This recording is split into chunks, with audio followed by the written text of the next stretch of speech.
I'm Mark McMillin. Mark McMillin. Today's January of 2026. Yeah. And I'm sitting here with our current trophy truck, the 83, all-wheel drive Mason. And I'm also sitting here with the high jumper that I raced in 1976, my first Baja 1000, 50 years ago. Your first buggy, your first play buggy was like a Potter-built buggy, if I read it. Correct, yeah. What can you tell me about that? That's how you got your start? Well, my dad was riding motorcycles with buddies, and then we had some friends that had dune buggies. We went out there once with them, and then my dad picked up a dune buggy from the National City Police Department in '68, and it was a Corvair rear engine. And then I wanted to race motorcycles with my buddies. My mom says, "You're not racing motorcycles. You can ride them recreationally, but you're not racing them because all your friends have got broken bones." Told my dad build him a dune buggy. So I built my first dune buggy. It was a Potter frame. I still have it at my house. All my kids learn to drive, drop a clutch, and that dune buggy. How old were you? I was like 14. First Baja 1000 you attended, I think, was 1972? 1971. 71. The same group that was dune buggying at Gordon's Well, they decided to build Baja bugs, and we built 6 or 8 of us built Baja bugs, and we went down and watched the 1971, 72, and 73 Baja 1000s. I can remember to this day watching Pernelli Jones come across the flats at Camaloo. And then 74, there was no race because of the gas shortage. 75, good friend of ours, Leonard Greaser, who got us into the dune buggies, got us into the Baja bugs, and then he also got us into this racing stuff, because he raced this car with a buddy of his named Bud Casey in 1975. We went down in our Baja bugs and our stock pickup trucks to pitting. In the summer of '76, my dad literally borrowed this car from Leonard Greaser, and we raced the Baja 1000. We didn't finish because my dad said, "We're going to race the Baja 1000 once just to say we did it." Well, here we are 50 years later, and I think we've been at 48 of the 49. This will be the 50th, coming up 2026. What do you remember about that 1975 when you guys were pitting for Leonard and Cliff?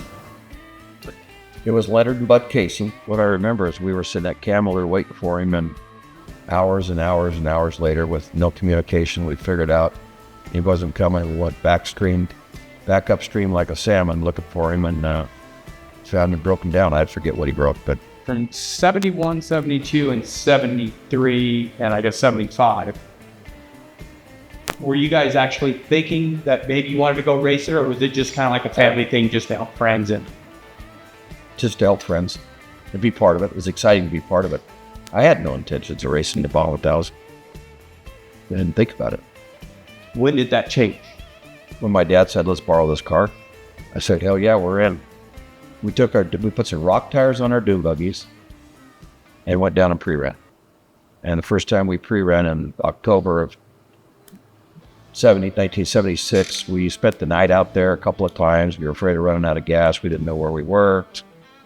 There's no communication, no GPS, we had paper maps. The reason the car has the Gordon's Well group on here is because that was our dune buggy group, and everybody from Gordon's Well helped prep it, as they did in '75. And we used to dune buggy like crazy, and then we got into this racing stuff, and now we're batshit crazy. So the 76 Baja 1000 rolls around. What was the plan? Literally rolled around too. Yeah, that's what we're going to get into.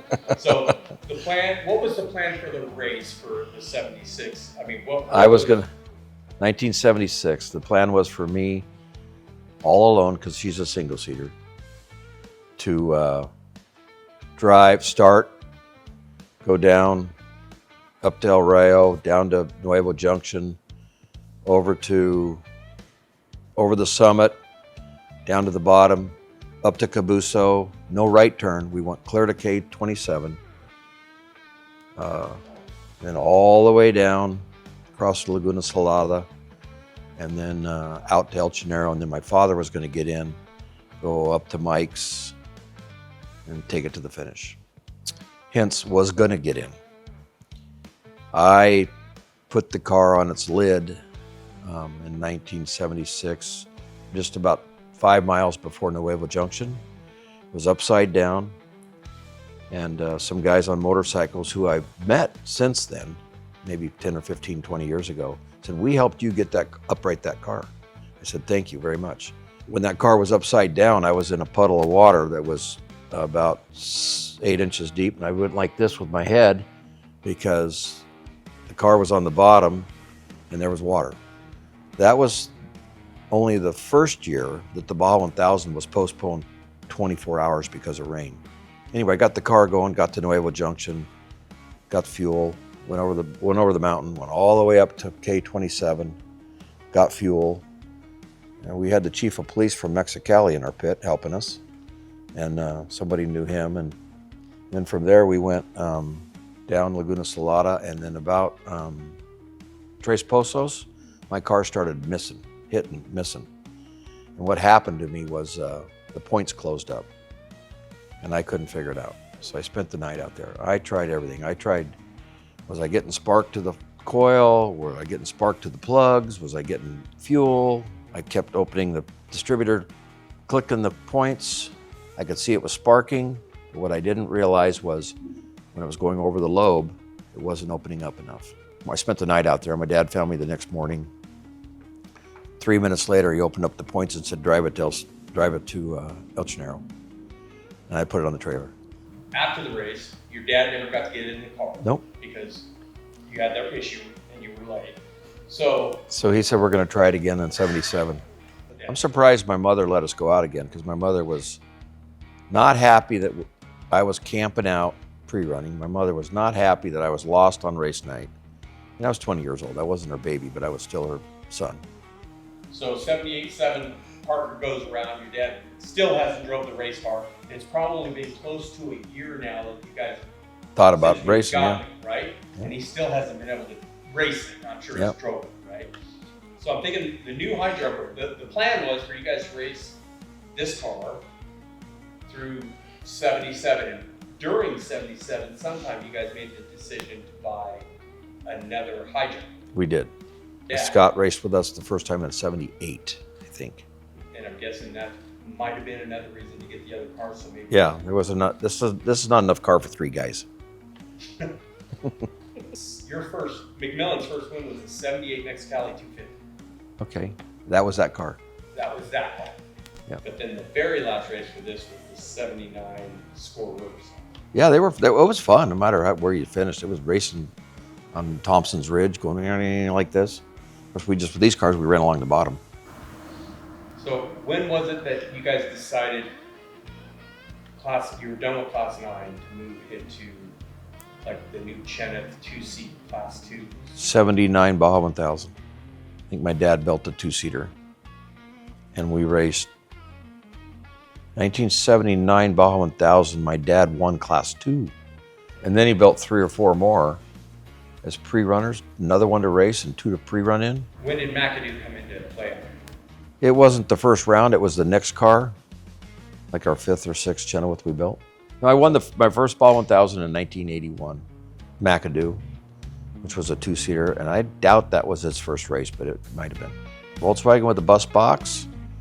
The historicness of this car now is only because it was our first, and what our family has done in 40 and 50 years of racing with the Chenoweths, the Gemcos, the Dave Shop's Class 8, my brother, and then our very first trophy truck was built by Rick and his brother, Jeff Geiser, and then we had a couple other trophy trucks, and now both of my boys, just until recent, were in these great Mason all-wheel drives.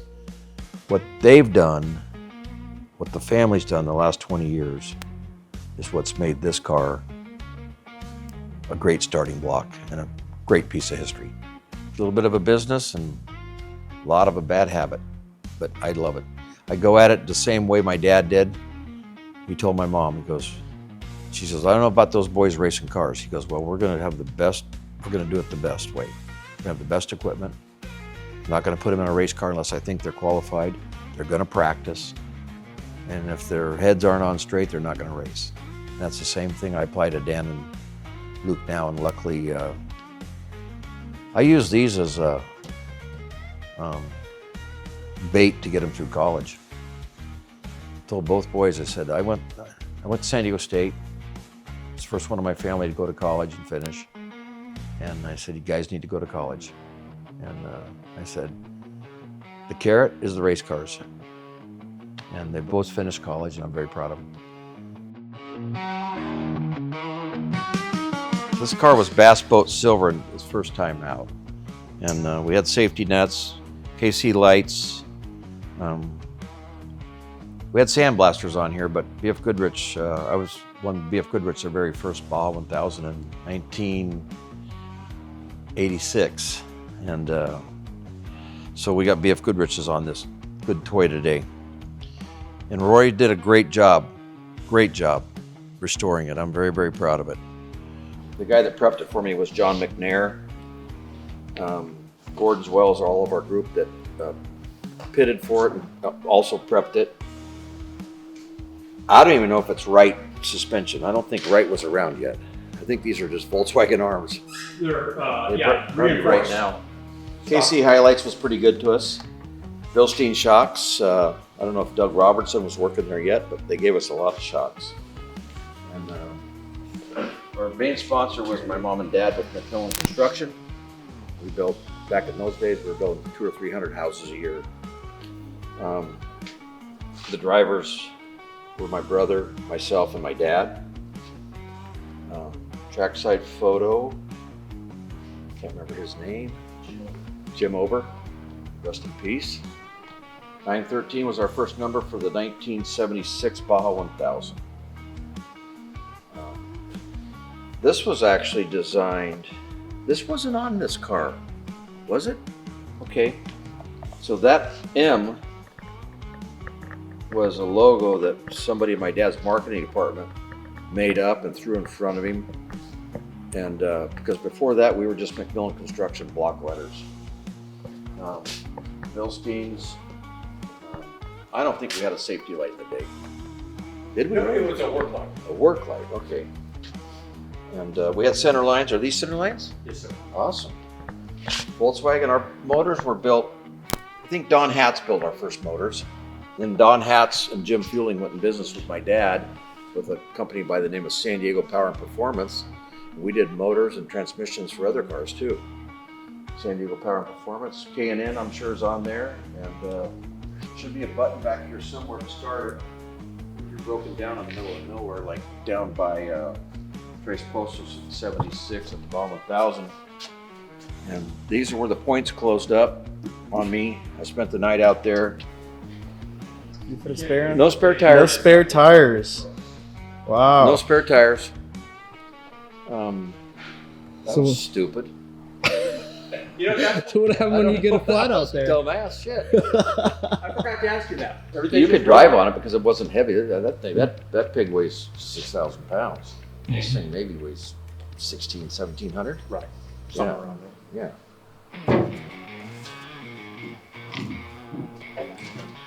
There she is.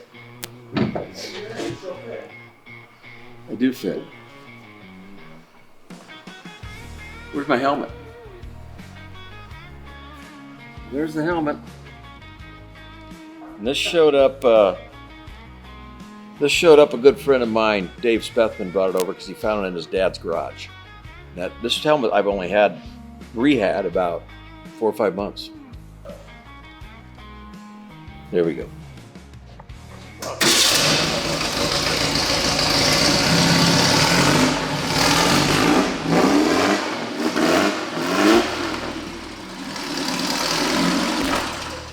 Badass.